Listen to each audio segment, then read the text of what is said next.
Bab 817, Pergi. Kina menatap Ezra dengan tatapan kaget. Kina tidak pernah memikirkan masalah tentang mengambil foto pernikahan lagi. Kina tidak menyangka bahwa Ezra akan tiba-tiba membicarakannya hari ini. Apaan? Apakah kamu tidak mau? Ezra menjentikkan dahi Kina dengan lembut. Bukan, tentu saja aku mau. Tapi kapan? Kina bertanya dengan wajah penuh ekspresi senang. Sebenarnya mereka sudah mengambil foto pernikahan pada tahun itu.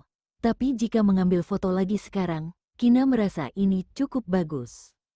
Selain itu, jika menghitungnya, Kina dan pria ini sudah menikah selama 7 tahun.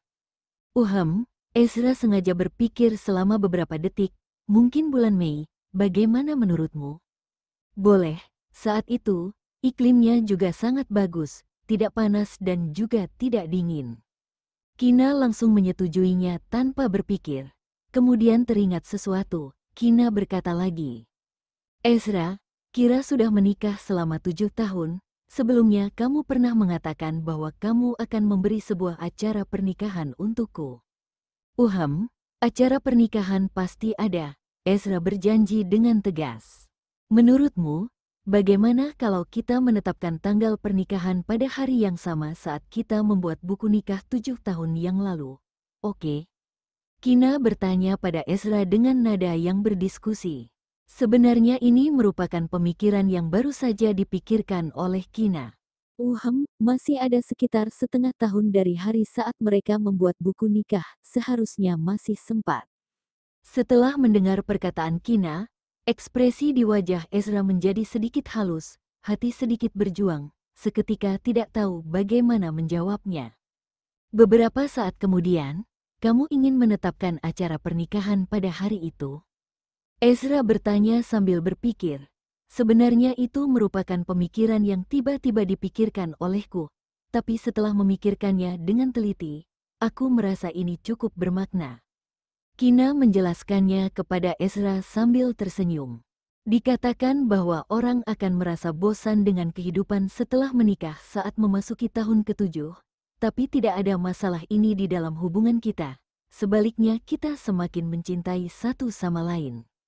Selain itu, aku merasa bahwa jika mengadakan acara pernikahan di hari yang sama saat membuat buku nikah, itu sangat romantis. Mungkin tidak banyak pasangan yang bisa sama seperti kita. Ini benar-benar cukup bermakna. Sebelumnya aku mengira bahwa kamu akan seperti gadis biasa yang menyukai hari Valentine klan hari-hari lainnya. Tapi kenyataan membuktikan bahwa Kina sangat istimewa. Ezra berkata sambil tersenyum polos. Ezra membawa sedikit nada menipu yang tidak mudah diketahui. Sekarang banyak anak muda yang mengikuti tren untuk membuat buku nikah atau mengadakan acara pernikahan dan semacamnya. Maknanya memang cukup bagus. Sebelumnya saat aku masih belum menikah, aku juga pernah berpikir seperti ini. Tapi sekarang, aku merasa bahwa acara pernikahan kita ditetapkan di hari saat kita membuat buku nikah pada 7 tahun yang lalu. Bagi kita, itu akan sangat bermakna. Kina menjelaskan, mengikuti tren. Setelah mendengar perkataan ini, Ezra memikirkan tanggal pernikahan yang sudah ditetapkan olehnya di awal. Ekspresi di wajah Ezra menjadi sedikit halus. KHEK. Seperti dugaan, Ezra tidak seromantis Kina. Kalau begitu aku akan mendengar perkataanmu. Apakah kamu akan merasa waktunya sedikit terburu-buru? Kina bertanya dengan nada yang sedikit khawatir lagi. Ezra menjawab, ini masih ada setengah tahun, waktunya sudah cukup. Awalnya tanggal pernikahan ditetapkan pada tanggal 21 Mei, sekarang sudah akhir bulan Maret. Tapi Kina mengatakan bahwa dirinya sendiri tidak suka mengikuti tren. Demi membuktikan bahwa Ezra bukan seorang pria yang mengikuti tren, Ezra hanya bisa menunda acara pernikahannya selama setengah tahun. Baguslah kalau begitu, beberapa hari kemudian, kamu sudah akan dipindahkan kembali ke kota Leicester. Setelah berpikir sejenak, Kina merasa bahwa tahun ini sangat dinantikan dan didambakan. Masalah tentang pernikahan kita, kamu jangan mengatakannya dulu. Kamu juga tidak boleh memberitahu Albert, nanti baru memberi kejutan kepada mereka. Ezra berkata dengan nada yang berpura-pura misterius. Sebenarnya pemikiran di dalam hati Ezra adalah, beberapa hari yang lalu, Ezra baru bersumpah di depan adik ketiganya. Acara pernikahan akan diadakan sebelum adik ketiganya. Sekarang sudah ditunda. Ezra tidak bisa dipermalukan begitu cepat. Oh, oke. Kina tidak mempertimbangkannya terlalu lama. Kina langsung menyetujuinya. Ezra mengangguk dengan puas. Ezra berpikir di dalam hati, lain kali saat adik ketiganya bertanya padanya kapan menikah, Ezra akan memberitahukan tanggal yang diundur kepada adik ketiganya. Jika adik ketiganya mempertanyakan perkataan yang pernah dikatakan olehnya sebelumnya, maka Ezra akan mengatakan bahwa itu hanya menipu adik ketiganya. Ini tidak akan dipermalukan. Keesokan paginya, saat Rafael dan Giselle tiba di bandara, mereka menerima panggilan dari Vito. Vito mengatakan bahwa dirinya sendiri membawa dua bocah kecil untuk mengantar mereka. Vito menyuruh mereka untuk tidak naik ke pesawat dulu. Rafael memberitahukannya kepada Giselle dengan singkat, kemudian menunggu Vito dan lainnya di ruang VIP. Sekitar 10 menit kemudian, Vito dan Albert membawa dua bocah kecil tiba di bandara. Vito menelepon Rafael untuk menanyakan lokasinya, kemudian langsung berjalan ke ruang VIP.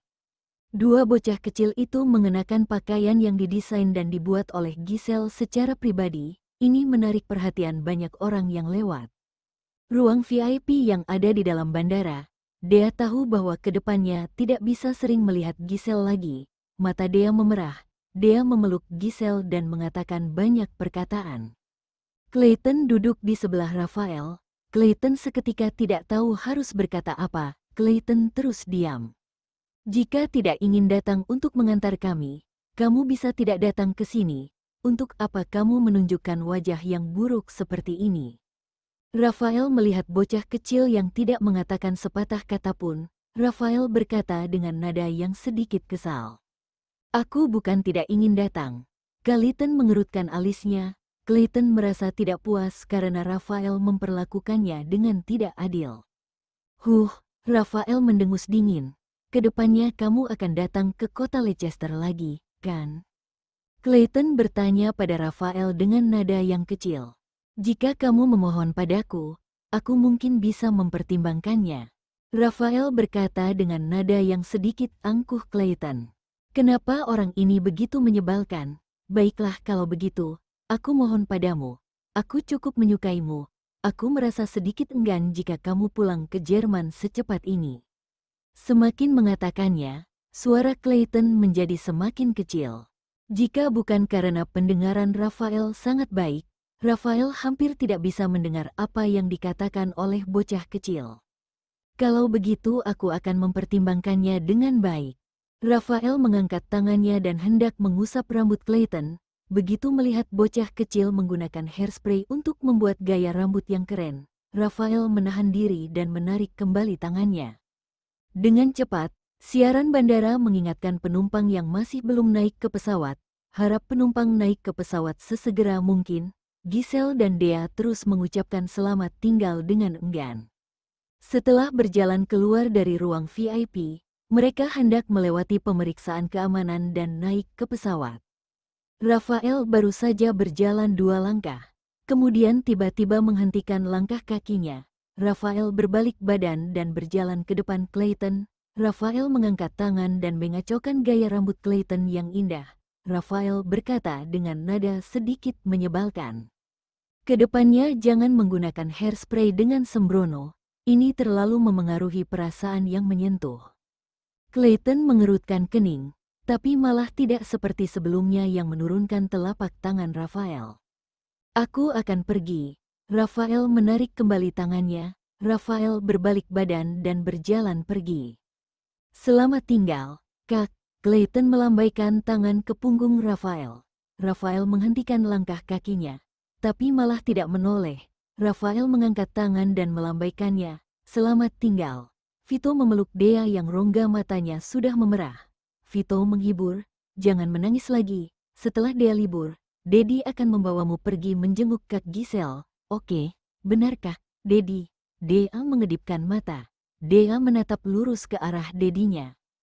Bab 818, Tuan Muda Ketiga menipu Dea. Benarkah, Dedi? Dea mengedipkan matanya. Dea menatap lurus ke arah dedinya. Tentu saja benar. Kapan Dedi pernah membohongi Dea? Vito mencium pipi Dea. Vito mengalihkan topik pembicaraan. Bukankah Dea ingin makan es krim?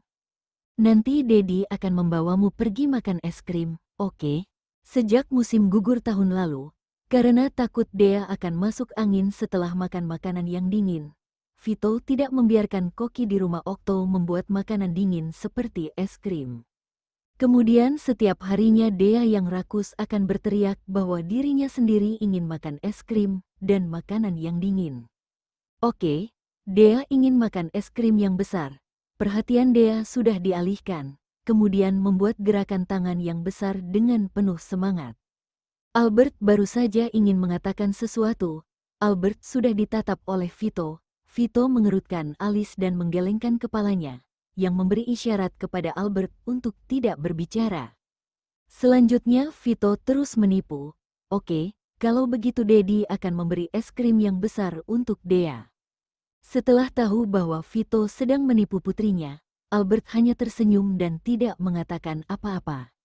Albert malah ingin melihat seberapa besar es krim yang akan dibeli oleh Vito untuk putrinya. Demi datang ke bandara, mereka sudah keluar pagi-pagi, dua bocah hanya makan sebuah roti daging. Vito tahu bahwa anak-anak menyukai makanan cepat saji yang digoreng seperti restoran M, tidak apa-apa jika memakannya sesekali. Mereka sarapan di restoran M yang dekat dengan bandara. Vito memesan beberapa set sarapan yang sehat. Clayton, paman ketiga hanya membeli satu es krim untuk membujuk Dea. Tapi paman ketiga tidak membeli bagianmu. Sekarang cuaca masih dingin.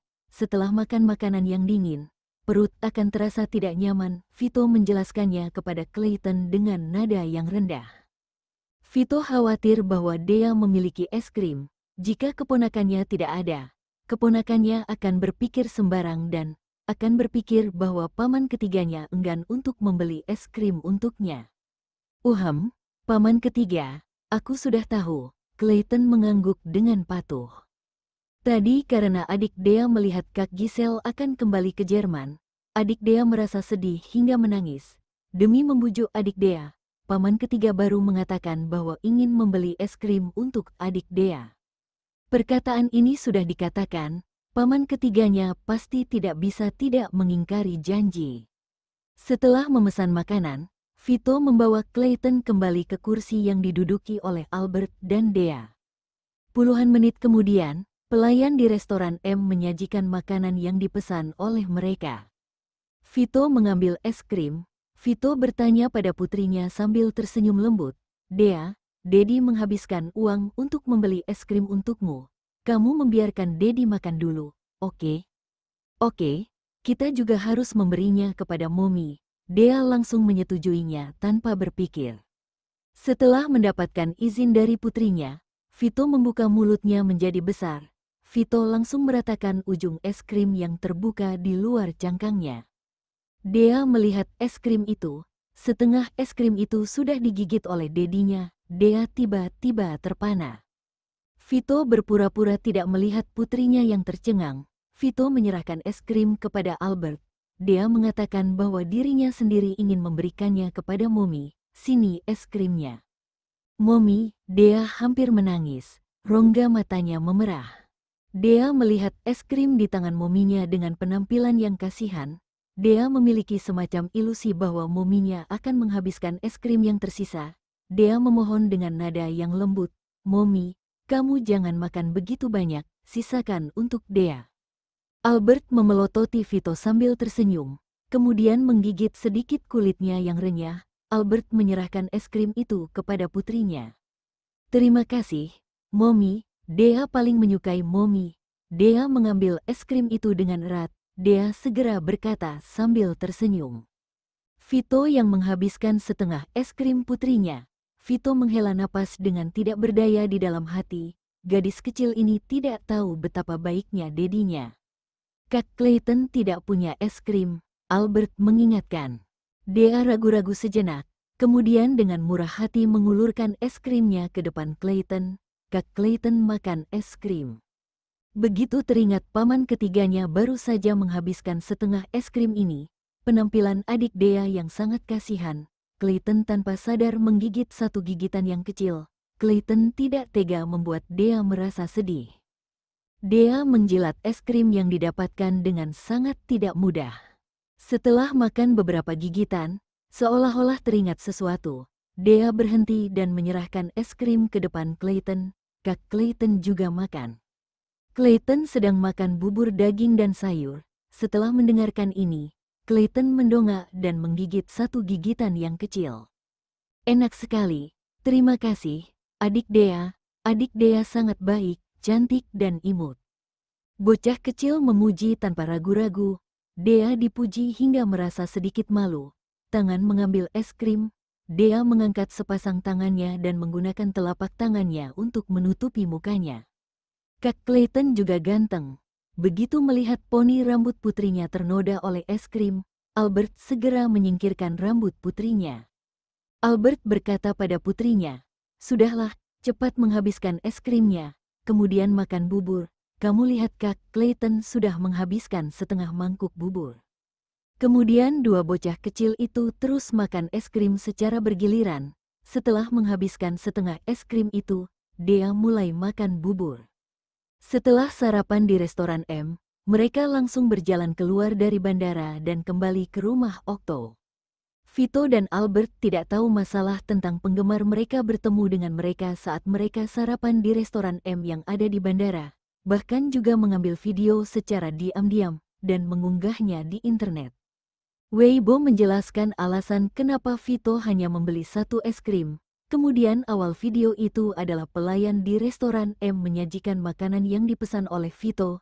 Selanjutnya Vito menghabiskan setengah es krim milik Dea. Kemudian es krim itu dimakan oleh Albert. Setelah itu, es krim itu diberikan kepada Clayton. Seluruh video yang berisi adegan sarapan berlangsung sekitar setengah jam. Di stasiun X, adegan video di mana Vito menghabiskan setengah es krim milik Dea itu, layar memunculkan kata hahaha. Layar di adegan lainnya juga lebih menyenangkan. Haha, aku tidak bisa lagi. Vito benar-benar sudah membuatku tertawa-tawa. Dea pasti berpikir seperti ini di dalam hati. Es krim aku diracuni secara brutal. Dia pasti ayah tiri aku, kan? Petik terbalik lihat penampilan Dea yang tercengang. Seolah-olah mendengar suara yang patah hati. Haha, Vito menipu putrinya. Selain itu, apakah rutinitas harian mereka begitu menyenangkan? Sangat disarankan untuk mengikuti variety show orang tua dan anak. Petik terbalik yang menyarankan untuk mengikuti variety show orang tua dan anak jangan melarikan diri, mohon menambahkan aku. Petik terbalik suara Dea yang gemetar membuat mominya menyisakan es krim untuknya. Kasihan sekali tapi begitu teringat perilaku Vito, aku benar-benar ingin tertawa-tawa. Vito benar-benar sangat nakal. Vito juga berani begitu nakal di depan Dewi Albert. Aku sudah melihatnya. Haha, ngomong-ngomong, interaksi dan hubungan antara Dea dan Kak Clayton-nya penuh dengan kasih sayang.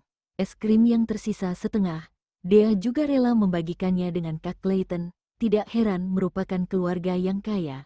Pengajaran terhadap anak benar-benar sangat baik.